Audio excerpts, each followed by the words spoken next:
आज के क्लास में हम डिस्कस करेंगे लोकसभा चुनाव 2024 के बारे में। भारतीय निर्वाचन आयोग ने 2024 के लोकसभा चुनाव के लिए तारीखों का ऐलान कर दिया है और तारीख के ऐलान होते ही भारत भर में कोड ऑफ कंडक्ट लागू हो गया है, जिसे हिंदी में आदर्श आचार संहिता बोलते हैं। आदर्श आचार संहिता क्या होता है, आज के क्लास में हम डिस्कस करेंगे ही क्वेश्चन आंसर के माध्यम से। साथ साथ में किस राज्य में लोकसभा सीट की संख्या कितनी है, बहुमत के लिए कितनी सीटें चाहिए किसी भी पार्टी को। इसके अलावा लोकसभा से रिलेटेड भारतीय संविधान में क्या जिक्र किया गया है, सारे इंपॉर्टेंट पॉइंट्स को आज के क्लास में हम डिस्कस करेंगे। ये टॉपिक आपका पूर्ण रूप से इस वीडियो में कवर किया जाएगा, एक भी क्वेश्चन मिस नहीं होगा, तो वीडियो के साथ अंत तक बने रहिए। और आप सभी को वीडियो पसंद आएगा तो लाइक और शेयर जरूर करना। तो अब चलिए शुरू करते हैं। आज का हमारा पहला प्रश्न है, 2024 में कौन सी लोकसभा का चुनाव है। 2024 में ये जो लोकसभा चुनाव होगा ये 18वीं लोकसभा का चुनाव होगा। वर्तमान में जो चल रहा है ये 17वीं लोकसभा है। 17वीं लोकसभा की अवधि है 2019 से 2024। 17वीं लोकसभा समाप्त हो जाएगा 16 जून 2024 को। इससे पहले ही 18वीं लोकसभा का चुनाव हो जाना चाहिए पूरे भारत भर में, ठीक है। तो भारतीय निर्वाचन आयोग ने 18वीं लोकसभा चुनाव के तारीखों का ऐलान कर दिया है। कितने चरणों में ये चुनाव कराया जाएगा, कुल 7 चरणों में ये चुनाव कराया जाएगा, ठीक है। पहला चरण का मतदान होगा 19 अप्रैल 2024 को और 7वें चरण यानी आखिरी चरण का मतदान होगा 1 जून 2024 को और रिजल्ट आएगा 4 जून 2024 को, ठीक है। तो ये है 18वीं लोकसभा चुनाव की तारीख, ठीक है। 19 अप्रैल से लेकर 1 जून तक चुनाव कराया जाएगा, 4 जून 2024 को रिजल्ट आ जाएगा। कितने लोकसभा सीटों पर चुनाव होगा, कुल 543 लोकसभा सीटों पर चुनाव होगा। वर्तमान में कुल लोकसभा सीट की संख्या कितनी है, 543 है। बहुमत के लिए किसी पार्टी को कितना सीट चाहिए सरकार बनाने के लिए, 273 सीट चाहिए, ठीक है। देखिए, लोकसभा चुनाव को ही आम चुनाव या फिर जनरल इलेक्शन कहा जाता है। कई बार क्वेश्चन पूछा जाता है कि भारत में प्रथम आम चुनाव यानी लोकसभा चुनाव कब हुआ था। भारत में प्रथम आम चुनाव हुआ था 1951 से 1952 में और ये जो 2024 में होगा ये 18वीं लोकसभा का चुनाव होगा। चलिए अगला क्वेश्चन है, भारत में लोकसभा का चुनाव कितने साल के अंतराल पर किया जाता है। तो भारत में लोकसभा का चुनाव हर 5 साल पर किया जाता है, तो ऑप्शन बी राइट आंसर है। वर्तमान में भारत में लोकसभा निर्वाचन क्षेत्रों की कुल संख्या कितनी है। अभी मैंने आप सभी को बताया था पूरे भारत भर में लोकसभा निर्वाचन क्षेत्रों की कुल संख्या है 543। ये पहले 545 हुआ करता था। इसमें 2 एंग्लो इंडियन से मनोनीत किया जाता था, ठीक है। इसे 2020 में एक संवैधानिक संशोधन करके इसे समाप्त कर दिया गया, यानी एंग्लो इंडियन के लिए जो 2 सीट नॉमिनेट होने वाला जो प्रावधान था पहले इसे समाप्त कर दिया गया है। तो अब कुल सीटों की संख्या हो गई है 543, ठीक है। कई बार क्वेश्चन पूछा जाता है कि भारत में मैक्सिमम लोकसभा सीट की संख्या कितनी हो सकती है, तो 550 हो सकती है। पहले 552 हुआ करता था, तो एंग्लो इंडियन खत्म हो गया है, तो अब मैक्सिमम जो है पूरे भारत में 550 लोकसभा सीट की संख्या हो सकती है। लेकिन वर्तमान में कितने सीट हैं, 543 सीट हैं। इन 543 सीटों में से 530 सीट पर राज्यों से चुनकर आते हैं और 13 सीट पर यूनियन टेरिटरी से चुनकर आते हैं। इस बात को भी याद रखिए। भारत के किस राज्य में लोकसभा सीट की संख्या सर्वाधिक है, तो ये है उत्तर प्रदेश। उत्तर प्रदेश में लोकसभा सीट की संख्या सबसे अधिक है। कितने सीट हैं यहाँ पर, कुल 80 लोकसभा सीट हैं उत्तर प्रदेश में। स्वतंत्र भारत की लोकसभा का पहला सत्र कब आयोजित किया गया था। देखिए, ये क्वेश्चन बार बार पूछा जाता है कि पहला सत्र, ठीक है, स्वतंत्र भारत की लोकसभा का पहला सत्र कब आयोजित किया गया था। ये आयोजित किया गया था 13 मई 1952 को, ठीक है। अब इससे रिलेटेड कुछ इंपॉर्टेंट पॉइंट्स इन सभी को याद रखने हैं। भारत का पहला आम चुनाव हुआ था यानी लोकसभा चुनाव हुआ था 1951 से 1952 में। भारत की पहली लोकसभा का गठन किया गया था 17 अप्रैल 1952 को, ठीक है। 17 अप्रैल 1952 को भारत की पहली लोकसभा का गठन हुआ था। वहीं भारत की लोकसभा का पहला सत्र 13 मई 1952 को आयोजित किया गया था। ठीक है, तो भारत की लोकसभा का पहला गठन 17 अप्रैल 1952 को हुआ और पहला सत्र 13 मई 1952 को आयोजित किया गया। अगला क्वेश्चन है, भारतीय संसद में प्राथमिक सदन किसे कहा जाता है, यानी प्रथम सदन किसे कहा जाता है। यहाँ पे बहुत सारे लोग कंफ्यूज हो जाएंगे। देखिए, भारत का संसद जो है वो राष्ट्रपति,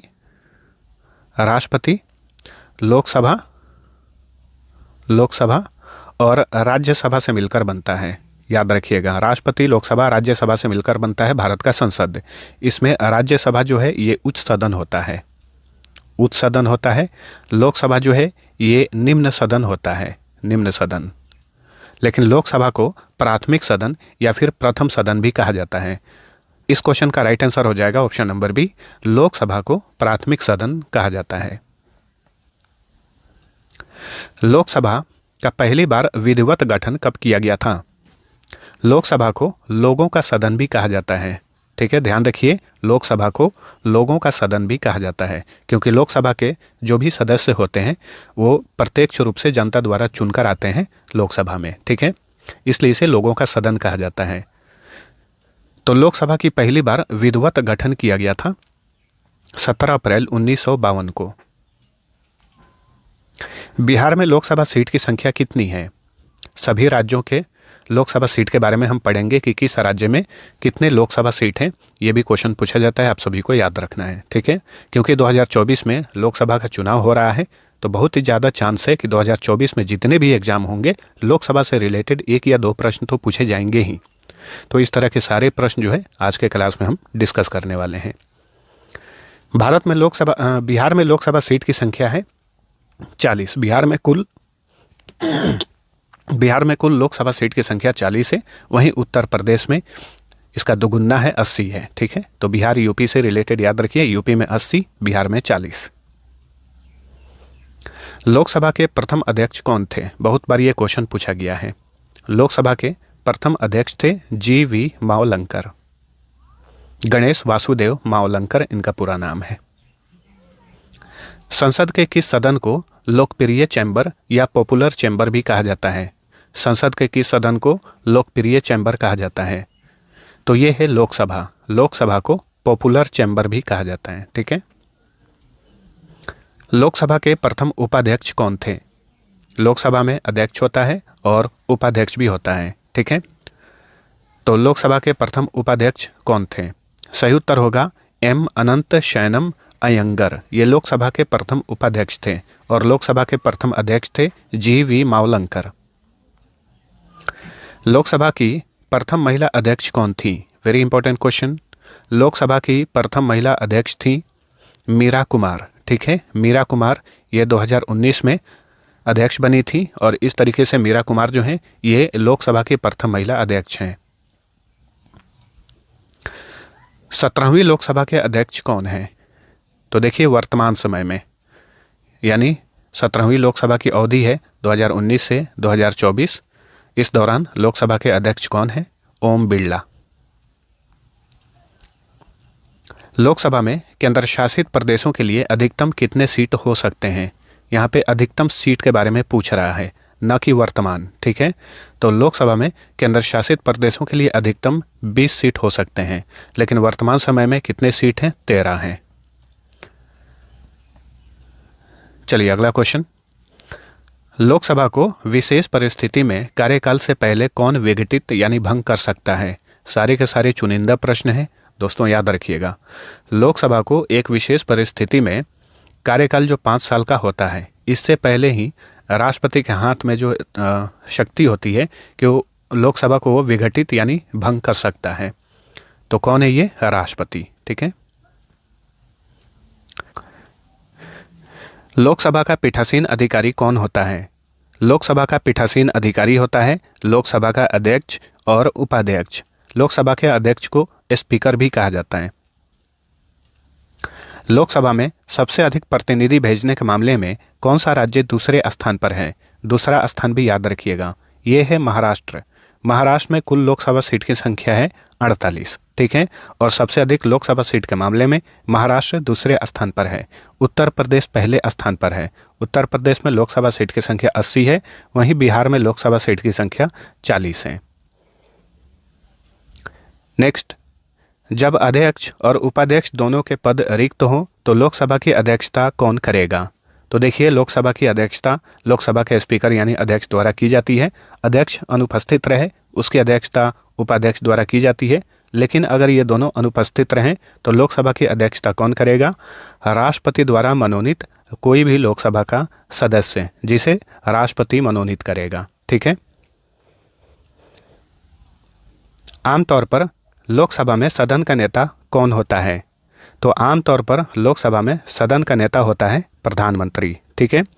वैसे अन्य कोई भी मंत्री को लोकसभा में सदन का नेता बनाया जा सकता है, लेकिन आमतौर पे प्रधानमंत्री ही लोकसभा में सदन का नेता होता है। वर्तमान में पीएम मोदी जो हैं लोकसभा में सदन के नेता हैं। लोकसभा के संदर्भ में सदन का नेता डैश को संदर्भित करता है। तो या तो प्रधानमंत्री या एक मंत्री जो प्रधानमंत्री द्वारा नामित किया जाता है वो सदन का नेता होता है, लेकिन आमतौर पे कौन होता है? प्रधानमंत्री होता है। लोकसभा का सदस्य बनने के लिए न्यूनतम आयु कितनी होनी चाहिए? तो लोकसभा का सदस्य बनने के लिए न्यूनतम आयु 25 साल होनी चाहिए, ठीक है। अगर घुमा फिरा के क्वेश्चन पूछना चाहे तो ऐसे पूछेगा कि प्रधानमंत्री बनने के लिए न्यूनतम आयु कितनी होनी चाहिए। वैसे इसका जिक्र भारतीय संविधान में नहीं किया गया है, लेकिन अगर यहाँ पे ध्यान देंगे कि लोकसभा का सदस्य बनने के लिए न्यूनतम आयु 25 साल होनी चाहिए और राज्यसभा का सदस्य बनने के लिए न्यूनतम आयु 30 साल होनी चाहिए, तो कोई व्यक्ति प्रधानमंत्री तभी बनेगा जब वो या तो राज्यसभा का सदस्य हो या फिर लोकसभा का सदस्य हो। इस हिसाब से देखा जाए तो प्रधानमंत्री बनने के लिए मिनिमम एज जो है 25 साल होनी चाहिए, ठीक है। चलिए अगला क्वेश्चन है। देखिए, जो राज्य के विधानसभा होते हैं और कुछ राज्यों में विधान परिषद भी हैं, तो यहाँ पे याद रखिए लोकसभा के सदस्यों का कार्यकाल 5 साल का होता है।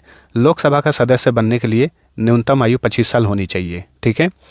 राज्यसभा की बात करें तो राज्यसभा के सदस्यों का कार्यकाल 6 साल का होता है और राज्यसभा का सदस्य बनने के लिए मिनिमम एज 30 साल होनी चाहिए। वहीं राज्य विधानसभा की बात करें तो विधानसभा का कार्यकाल भी 5 साल का होता है। विधानसभा का सदस्य बनने के लिए भी न्यूनतम आयु 25 साल होनी चाहिए और विधान परिषद का सदस्य बनने के लिए न्यूनतम आयु 30 साल होनी चाहिए। कार्यकाल और न्यूनतम आयु पूछा जाता है, याद रखना है, ठीक है। भारत का राष्ट्रपति बनने के लिए और किसी भी राज्य का राज्यपाल बनने के लिए न्यूनतम आयु 35 साल होनी चाहिए, ठीक है। प्रधानमंत्री बनने के लिए न्यूनतम आयु 25 साल होनी चाहिए। किसी राज्य का मुख्यमंत्री बनने के लिए भी न्यूनतम आयु 25 साल होनी चाहिए। संसद के दोनों सदनों की संयुक्त बैठक की अध्यक्षता कौन करता है? संसद के दोनों सदनों की संयुक्त बैठक की अध्यक्षता करता है लोकसभा का अध्यक्ष यानी लोकसभा का स्पीकर। सामान्यतः एक वर्ष में लोकसभा के कितने सत्र आयोजित किए जाते हैं? तो सामान्यतः एक वर्ष में लोकसभा के 3 सत्र आयोजित किए जाते हैं, तो ऑप्शन नंबर सी सही उत्तर होगा, ठीक है। और इन्हीं सत्रों को शीतकालीन सत्र कहा जाता है, बजट सत्र कहा जाता है और मानसून सत्र कहा जाता है, ठीक है। जो सत्र होते हैं वो इस तरह से होते हैं। जो साल का पहला सत्र होता है ये होता है बजट सत्र, इसके बाद आता है मानसून सत्र और इसके बाद आता है शीतकालीन सत्र। अब यहाँ पे आप सभी को कंफ्यूज नहीं होना है, ग्रीष्मकालीन सत्र नहीं होता है, ठीक है, आमतौर पे। चलिए अगला क्वेश्चन है। सामान्यतः लोकसभा के प्रत्येक बैठक का पहला घंटा जिसमें सवाल पूछे जाते हैं और उनका उत्तर दिया जाता है क्या कहलाता है? तो लोकसभा का जो बैठक होता है उसमें जो पहला घंटा होता है जिसमें सवाल पूछे जाते हैं और उत्तर दिया जाता है, इसे प्रश्नकाल कहा जाता है, ठीक है। लोकसभा में एक दिन विशेष के लिए ग्राह्य प्रश्नों यानी एडमिसिबल क्वेश्चंस की अधिकतम सीमा कितनी है? तो एडमिसिबल क्वेश्चंस की अधिकतम सीमा 20 है, ऑप्शन सी। यह कौन निर्धारित करता है कि कोई विधेयक सामान्य विधेयक है या धन विधेयक? ये कौन निर्धारित करता है? लोकसभा का अध्यक्ष, ठीक है। लोकसभा में आम बजट कौन प्रस्तुत करता है? तो लोकसभा में आम बजट वित्त मंत्री द्वारा प्रस्तुत किया जाता है। केंद्र सरकार के खिलाफ अविश्वास प्रस्ताव कहां पर पेश किया जाता है? किस सदन में केंद्र सरकार के खिलाफ अविश्वास प्रस्ताव पेश किया जाता है? लोकसभा में। ऑप्शन सी सही उत्तर है। निम्नलिखित में से कौन लोकसभा का सत्र नहीं है? बजट सत्र होता है, मानसून सत्र भी होता है, शीतकालीन सत्र भी होता है, ग्रीष्मकालीन सत्र जो है आमतौर पे नहीं होता है। भारत की संसद डैश से मिलकर बनती है। तो भारत की जो संसद है ये राष्ट्रपति, लोकसभा और राज्यसभा से मिलकर बनती है। तो ऑप्शन डी राइट आंसर होगा। भारत सरकार की संघीय संरचना प्रदान करती है। सही उत्तर होगा त्रिस्तरीय। ठीक है, भारत सरकार की जो संघीय संरचना है ये त्रिस्तरीय संरचना है, त्रिस्तरीय व्यवस्था है। लोकसभा के जनक के रूप में किसे जाना जाता है? तो जो लोकसभा के प्रथम अध्यक्ष थे जी.वी. मावलंकर, गणेश वासुदेव मावलंकर, इन्हें ही लोकसभा का जनक कहा जाता है भारत में। भारतीय संसदीय प्रणाली किस मॉडल पर आधारित है? इंपॉर्टेंट क्वेश्चन है। तो ये है ब्रिटेन के वेस्टमिंस्टर मॉडल पर आधारित। ठीक है, भारत की संसदीय प्रणाली जो है ब्रिटेन के वेस्टमिंस्टर मॉडल पर आधारित है। पश्चिम बंगाल में लोकसभा सीट की संख्या कितनी है? पश्चिम बंगाल में कुल लोकसभा सीट की संख्या है 42। वीडियो के अंत में लिस्ट बनाया गया है किस राज्य में कितने लोकसभा सीट हैं। तो वीडियो के अंत में ये रिवीजन आप लोग जरूर करिएगा। ठीक है, अब तक हमने पढ़ा है कि उत्तर प्रदेश में कुल लोकसभा सीट की संख्या 80, बिहार में कुल लोकसभा सीट की संख्या है 40, महाराष्ट्र में कुल लोकसभा सीट की संख्या है 48 और पश्चिम बंगाल में कुल लोकसभा सीट की संख्या है 42। ये टॉप 4 राज्य हैं, याद रखिए। एक नंबर पे यूपी, दूसरे स्थान पे महाराष्ट्र, तीसरे स्थान पे पश्चिम बंगाल, चौथे स्थान पे बिहार है सबसे अधिक लोकसभा सीट के मामले में। निम्न में से वह राज्य जहां लोकसभा सीट की संख्या 1 है। सही उत्तर होगा उपर्युक्त सभी। मिजोरम, नागालैंड, सिक्किम, ये ऐसे राज्य हैं जहां पर लोकसभा सीट की संख्या 1 है। ठीक है, वह राज्य जहां लोकसभा सीट की संख्या 2 है। तो देखिए ये है गोवा, उपर्युक्त सभी होगा। त्रिपुरा, अरुणाचल प्रदेश, मेघालय, मणिपुर, गोवा, ये ऐसे राज्य हैं जहां पर 2-2 लोकसभा सीट की संख्या है। भारतीय संसद के ऊपरी सदन का क्या नाम है? तो भारतीय सदन के ऊपरी सदन यानी उच्च सदन को राज्यसभा कहा जाता है, लोकसभा को निम्न सदन कहा जाता है, लोकसभा को प्रथम सदन या प्राथमिक सदन भी कहा जाता है।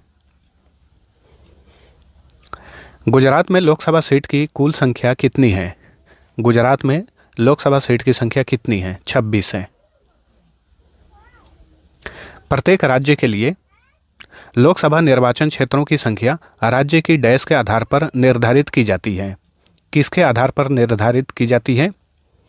सही उत्तर होगा जनसंख्या। ठीक है, प्रत्येक राज्य के लिए लोकसभा निर्वाचन क्षेत्रों की संख्या जो है ये राज्य की जनसंख्या के आधार पर निर्धारित की जाती है।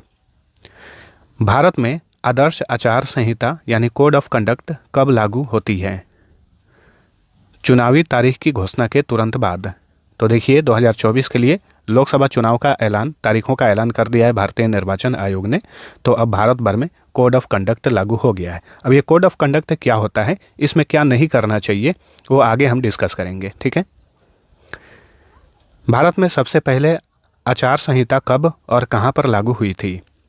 भारत में सबसे पहले आचार संहिता लागू हुई थी केरल में। कब? 1960 में केरल के विधानसभा चुनाव में सबसे पहले आदर्श आचार संहिता लागू किया गया था।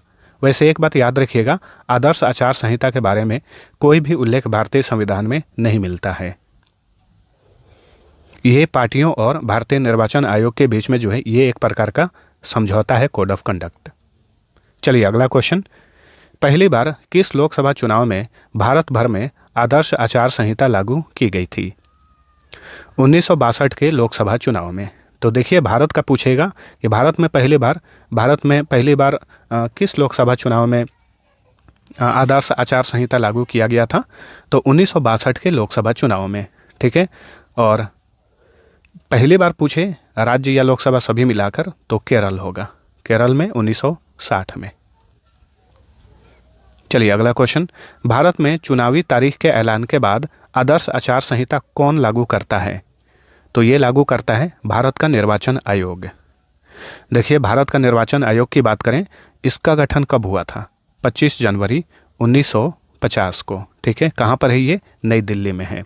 इसीलिए 25 जनवरी को हर साल भारत में मतदाता दिवस मनाया जाता है। भारतीय निर्वाचन आयोग में एक मुख्य निर्वाचन आयुक्त होता है और 2 निर्वाचन आयुक्त होते हैं। वर्तमान समय में भारत के मुख्य निर्वाचन आयुक्त कौन है?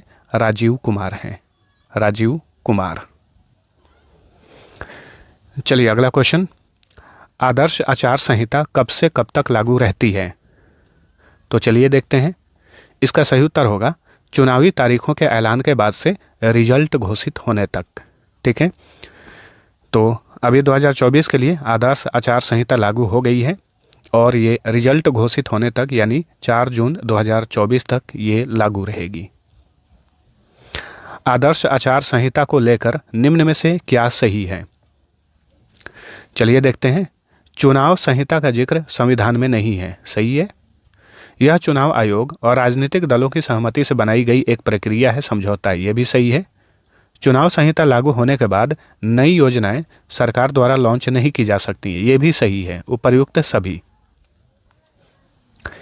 नेक्स्ट, आदर्श आचार संहिता लागू होने के बाद क्या होता है? चलिए देखते हैं। किसी कर्मचारी का ट्रांसफ़र नहीं किया जा सकता है आमतौर पर। वैसे विशेष परिस्थिति में वैसे ट्रांसफ़र किया जा सकता है, लेकिन आमतौर पे किसी भी कर्मचारी का ट्रांसफ़र नहीं किया जा सकता है कोड ऑफ कंडक्ट लागू होने के बाद।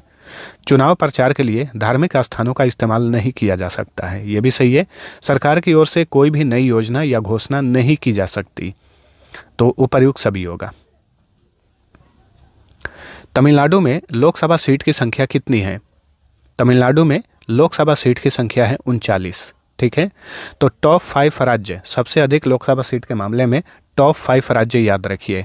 उत्तर प्रदेश 80, महाराष्ट्र 48, पश्चिम बंगाल 42, बिहार 40 और तमिलनाडु 39। ये टॉप 5 राज्य हैं सबसे अधिक लोकसभा सीट के मामले में। केरल में लोकसभा सीट की संख्या कितनी है? 20 है। केरल में कुल लोकसभा सीट की संख्या 20। वर्तमान में भारत का राष्ट्रपति लोकसभा में कितने एंग्लो इंडियन को मनोनीत कर सकता है? वर्तमान में एक भी नहीं। ठीक है, 2020 में इसे समाप्त कर दिया गया था। उससे पहले 2 एंग्लो इंडियन को लोकसभा में मनोनीत करता था राष्ट्रपति, लेकिन अब इसे समाप्त कर दिया गया है। भारतीय संविधान के किस अनुच्छेद में कहा गया है कि लोकसभा का सदस्य बनने के लिए व्यक्ति की आयु कम से कम 25 वर्ष होनी चाहिए? अनुच्छेद 84 में कहा गया है, आर्टिकल 84 में कहा गया है कि लोकसभा का सदस्य बनने के लिए न्यूनतम आयु 25 साल है, 25 साल होगी। भारतीय संविधान के किस अनुच्छेद में कहा गया है कि राज्यसभा का सदस्य बनने के लिए व्यक्ति की आयु कम से कम 30 वर्ष होनी चाहिए? तो राज्यसभा का सदस्य बनने के लिए न्यूनतम आयु 30 वर्ष होनी चाहिए। किस आर्टिकल में कहा गया है? आर्टिकल 80। भारतीय संसद का कौन सा सदन जनता द्वारा प्रत्यक्ष रूप से निर्वाचित सदन है? तो ये है लोकसभा, ऑप्शन सी। भारत में लोकसभा किसका प्रतिनिधित्व करता है? भारत में लोकसभा किसका प्रतिनिधित्व करता है? भारतीय जनता का। ठीक है, भारतीय संविधान के किस अनुच्छेद में लोकसभा के गठन का प्रावधान किया गया है? अनुच्छेद 81 और अनुच्छेद 331, इन दोनों आर्टिकल में लोकसभा के गठन का प्रावधान किया गया है। मूल संविधान में लोकसभा सदस्यों की संख्या कितनी निर्धारित की गई थी? मूल संविधान में, यानी जब भी संविधान लागू हुआ था उस समय लोकसभा के सदस्यों की संख्या कितनी निर्धारित की गई थी? सही उत्तर होगा 500। ठीक है, अब वर्तमान में कितनी है? 543। नारी वंदन अधिनियम 2023 के अनुसार लोकसभा में महिलाओं के लिए कितना प्रतिशत सीट आरक्षण का प्रावधान किया गया है? वेरी इंपॉर्टेंट क्वेश्चन है। 2023 में नारी वंदन अधिनियम जो है ये पास किया गया था संसद से। इस अधिनियम के तहत लोकसभा में और राज्य विधानसभाओं में महिलाओं के लिए 33% आरक्षण का प्रावधान किया गया है। तो ऑप्शन बी। लोकसभा में राष्ट्रपति द्वारा एंग्लो इंडियन के नॉमिनेशन को किस संवैधानिक संशोधन द्वारा समाप्त कर दिया गया था?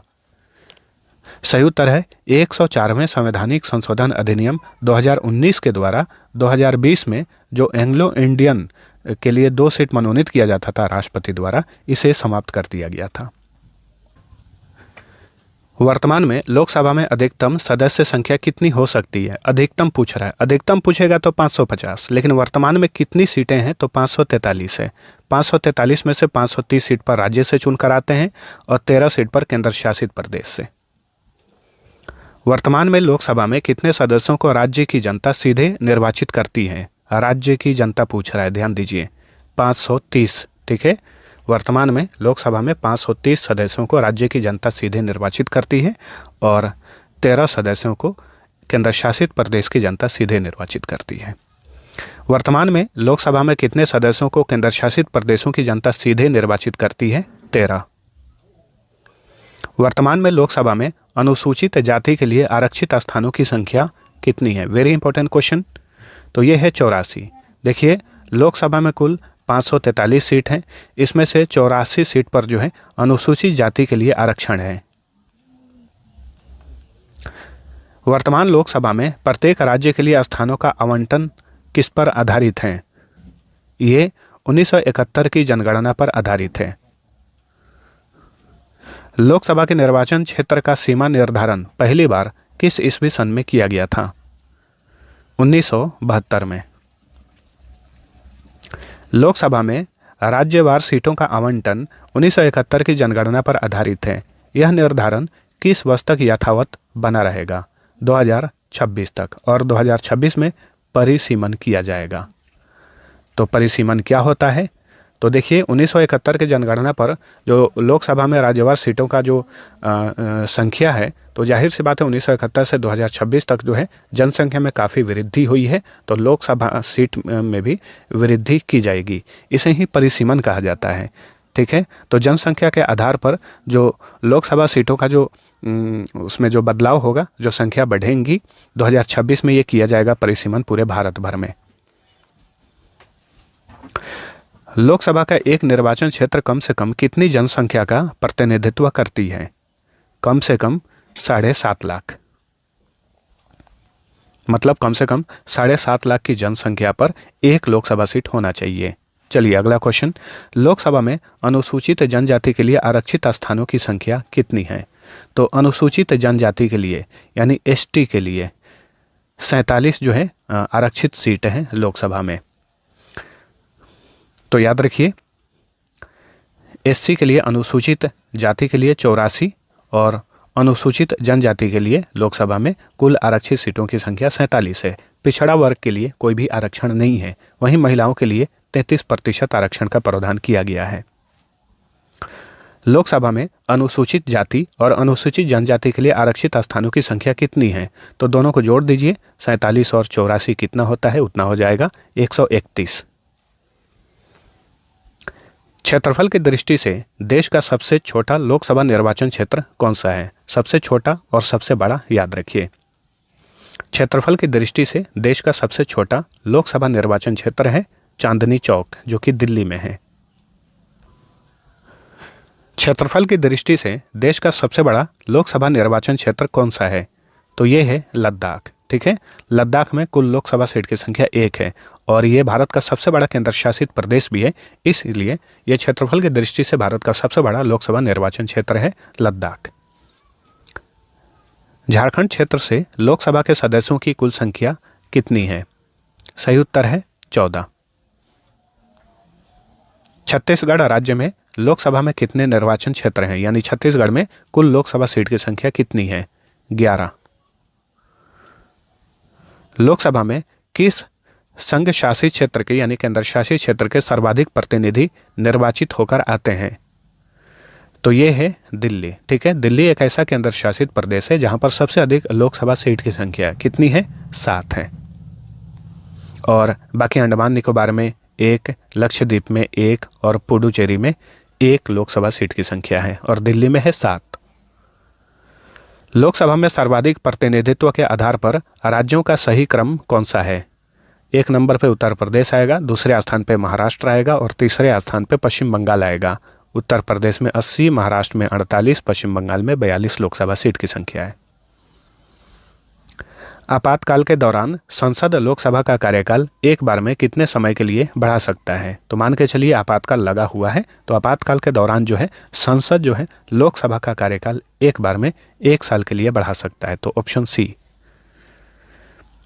लोकसभा में किसी भी कार्य को करने के लिए गणपूर्ति हेतु सदस्यों की न्यूनतम आवश्यक संख्या कितनी है? सही उत्तर है सदन के सदस्यों की कुल संख्या का 10वां भाग। ठीक है, चलिए अगला क्वेश्चन है, लोकसभा का कार्यकाल 5 वर्ष से अधिक किस अवस्था में बढ़ाया जा सकता है? तो वैसे लोकसभा का कार्यकाल 5 साल का होता है, लेकिन किस अवस्था में ये कार्यकाल जो है बढ़ाया जा सकता है? जब राष्ट्रीय आपातकाल लागू हो। अभी हमने पढ़ा था आपातकाल के दौरान ही जो लोकसभा का कार्यकाल है उसे बढ़ाया जा सकता है, और एक बार में अधिकतम कितने साल के लिए? 1 साल के लिए। लोकसभा के किसी सदस्य की सदस्यता कितने दिनों तक लगातार अनुपस्थित रहने पर समाप्त हो जाती है? तो मान के चलिए कोई भी लोकसभा सदस्य है, एमपी है, मेंबर ऑफ पार्लियामेंट है, अगर वो लगातार कितने दिनों तक लोकसभा में अनुपस्थित रहेगा तो उसकी सदस्यता चली जाएगी। तो लगातार अगर वो 60 दिन यानी 2 महीना तक अनुपस्थित रहे तो उसकी सदस्यता चली जाती है। संसद सदस्यों को प्रतिमाह वेतन के रूप में कितना रुपया प्राप्त होता है? तो संसद सदस्यों को 1 लाख रुपए प्रतिमाह वेतन के रूप में दिया जाता है। तो option B right answer. Lok Sabha सदस्य अपना त्यागपत्र किसे देते हैं? लोकसभा का सदस्य अगर अपना त्यागपत्र देना चाहे तो ये लोकसभा के अध्यक्ष को देता है, यानी लोकसभा स्पीकर को। लोकसभा के 2 बैठकों के बीच कितने समय से अधिक का अंतराल नहीं होना चाहिए? तो लोकसभा के 2 बैठकों के बीच 6 माह से अधिक का अंतराल नहीं होना चाहिए। तो ऑप्शन डी राइट आंसर। राष्ट्रपति लोकसभा को कार्यकाल पूरा करने से पहले किसकी सलाह पर भंग कर सकता है? तो राष्ट्रपति ही लोकसभा का कार्यकाल पूरा होने से पहले भंग कर सकता है। किसकी सलाह पर? प्रधानमंत्री के सलाह पर, या फिर मंत्री परिषद के सलाह पर, ऐसा भी बोल सकते हैं। भारतीय संविधान की 10वीं अनुसूची के तहत लोकसभा के किसी सदस्य की अयोग्यता से संबंधित मुद्दे पर निर्णय कौन देता है? तो ये है लोकसभा का अध्यक्ष। ठीक है, और 10वीं अनुसूची में किसका जिक्र है? दल बदल से संबंधित है 10वीं अनुसूची, याद रखिए। निम्न में से किसे लोकसभा का अभिरक्षक कहा जाता है? लोकसभा का अभिरक्षक किसे कहा जाता है? लोकसभा अध्यक्ष को। लोकसभा अध्यक्ष का चुनाव कौन करता है? तो यह है लोकसभा के सदस्य। लोकसभा के सदस्य मिलकर ही लोकसभा अध्यक्ष का चुनाव करते हैं। अस्थायी लोकसभा अध्यक्ष को कौन नियुक्त करता है?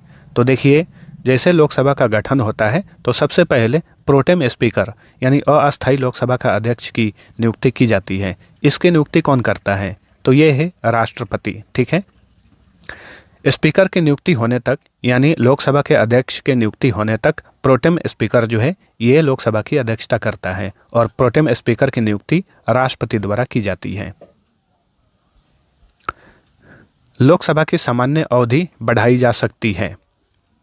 कैसे? संसद द्वारा पारित अधिनियम से। लोकसभा या विधानसभा के निर्वाचन में एक उम्मीदवार अपने जमानत की राशि को खो देगा अगर उसे कुल वैध मतों का कितना मत प्राप्त हो? 1/6 से कम मत प्राप्त हो तो उसकी जमानत की राशि जो है जब्त कर ली जाती है। चलिए अगला क्वेश्चन, कोई वित्तीय बिल प्रस्तावित हो सकता है? तो वित्त बिल जो है, वित्तीय बिल, ये केवल लोकसभा में प्रस्तावित हो सकता है। Option B. निम्न में से किस स्थिति में लोकसभा और राज्यसभा की शक्तियां समान हैं? राष्ट्रपति के निर्वाचन के संबंध में, उपराष्ट्रपति के निर्वाचन के संबंध में, राष्ट्रपति के विरुद्ध महाभियोग के संबंध में, इन तीनों संबंध में लोकसभा और राज्यसभा की शक्तियां जो है एकदम बराबर हैं, समान हैं। तो ऑप्शन डी सही उत्तर है। लोकसभा में अनुसूचित जाति एवं अनुसूचित जनजातियों के लिए सीटों का आरक्षण संविधान के किस अनुच्छेद में उपबंधित है? यानी अनुसूचित जाति और अनुसूचित जनजातियों के लिए लोकसभा में सीटों का आरक्षण का प्रावधान संविधान के किस अनुच्छेद में किया गया है? अनुच्छेद 330 में।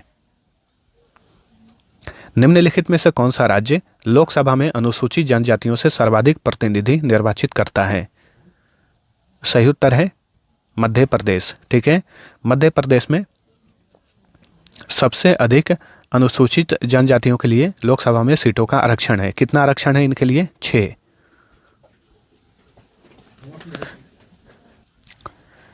चलिए अगला क्वेश्चन, निम्नलिखित में से किस राज्य में लोकसभा में अनुसूचित जाति और अनुसूचित जनजातियों के लिए आरक्षण नहीं है, बिल्कुल नहीं है? तो ये है नागालैंड, सिक्किम और गोवा। ये ऐसे राज्य हैं जहां पर SC ST के लिए लोकसभा में सीटों का आरक्षण नहीं है। लोकसभा में मंत्रिपरिषद के विरुद्ध अविश्वास प्रस्ताव लाने हेतु न्यूनतम सदस्य संख्या कितनी है? 50। मंत्रिपरिषद किसके प्रसाद पर्यंत कार्य करती है? सही उत्तर है लोकसभा। ठीक है, यानी मंत्रिपरिषद जो है किसके प्रति उत्तरदायी होता है? लोकसभा के प्रति उत्तरदायी होता है। लोकसभा में किसके लिए आरक्षण का प्रावधान नहीं है? पिछड़ा वर्ग। ठीक है, अनुसूचित जाति के लिए है, जनजाति के लिए भी है, महिलाओं के लिए भी आरक्षण का प्रावधान कर दिया गया है। पिछड़ा वर्ग के लिए लोकसभा में कोई भी आरक्षण नहीं है। झारखंड में अनुसूचित जनजाति के लिए कितनी सीटों का आरक्षण है? 5। ऑप्शन ए सही उत्तर है। सबसे अधिक मध्य प्रदेश में 6 है। ओडिशा राज्य में कुल लोकसभा सीट की संख्या कितनी है? ओडिशा राज्य में कुल लोकसभा सीट की संख्या है 21। भारतीय संसद के परिप्रेक्ष्य में शून्यकाल किसे कहा जाता है? प्रश्नकाल हमने पढ़ा था कि लोकसभा का जब ये बैठक शुरू होता है, जो पहले घंटे में प्रश्न उत्तर होते हैं उन्हें प्रश्नकाल कहा जाता है, और प्रश्नकाल के तुरंत बाद जो है शून्यकाल शुरू होता है। तो सही उत्तर होगा प्रश्नकाल के तुरंत बाद जो है शून्यकाल 0 आवर शुरू होता है। भारत में शून्यकाल कब शुरू हुआ था? ये शुरू हुआ था 1962 में। अगला क्वेश्चन, एक दल को लोकसभा में विपक्षी दल होने के लिए उसके पास कितना लोकसभा सीट होना चाहिए? देखिए एक बात ध्यान रखिए, 2014 से ही लोकसभा में कोई भी विपक्षी दल नहीं है, क्योंकि विपक्ष में बैठने के लिए कुल सीटों का 1/10 भाग सीट होना चाहिए, और 2014 से ही किसी भी पार्टी के पास, ठीक है, विपक्षी दल होने के लिए पर्याप्त सीट नहीं है। तो फ्रेंड्स, ये थे हमारे लोकसभा से रिलेटेड टॉप 100 क्वेश्चंस। आप सभी को वीडियो पसंद आया है तो लाइक और शेयर जरूर करना, और हम लोग किस राज्य में कितने लोकसभा सीट हैं इसे भी हम जानेंगे। ये काफ़ी इंपॉर्टेंट होता है, एग्जाम्स में यहाँ से क्वेश्चन देखने को मिलते हैं, तो इसको हम पूरा पढ़ेंगे। उससे पहले एक क्विज पूछ रहा हूँ, उसका आंसर आप सभी को नीचे कमेंट करके बताना है। क्विज है कि वर्तमान में लोकसभा में कितनी सीटें हैं, ठीक है, इसका आंसर आप सभी को नीचे कमेंट करके बताना है। अब चलिए देखते हैं किस राज्य में कितने लोकसभा सीट हैं। आंध्र प्रदेश में कुल 25 लोकसभा सीट है, अरुणाचल प्रदेश में 2 है, असम में 14 है, बिहार में 40 है, छत्तीसगढ़ में 11, गोवा में 2, गुजरात में 26, हरियाणा में 10, हिमाचल प्रदेश में 4, झारखंड में 14, ठीक है, स्क्रीनशॉट भी ले सकते हैं आप। कर्नाटका में 28, केरला में 20, मध्य प्रदेश में 29, महाराष्ट्र में 48, जो कि सबसे अधिक लोकसभा सीट के मामले में ये भारत में दूसरे स्थान पर है, मणिपुर 2, मेघालय 2, मिजोरम 1, नागालैंड 1, नई दिल्ली 7, यानी दिल्ली में लोकसभा सीट की संख्या 7 है, ओडिशा में 21, पुडुचेरी में 1, पंजाब में 13, राजस्थान में 25, सिक्किम में 1, तमिलनाडु में 39, तेलंगाना में 17, त्रिपुरा में 2, उत्तर प्रदेश में 80, उत्तराखंड में 5, जम्मू कश्मीर जो यूनियन टेरिटरी है 5, वेस्ट बंगाल में 42, केंद्र शासित प्रदेशों में अंडमान निकोबार में 1, चंडीगढ़ में 1, ठीक है, दमन एंड दीव में 1, दादरा नगर दमन एंड दादरा नगर हवेली में एक, दमन एंड दीव में एक, लक्षद्वीप में एक और लद्दाख में एक। इन सभी केंद्र शासित प्रदेश में एक एक है। ठीक है,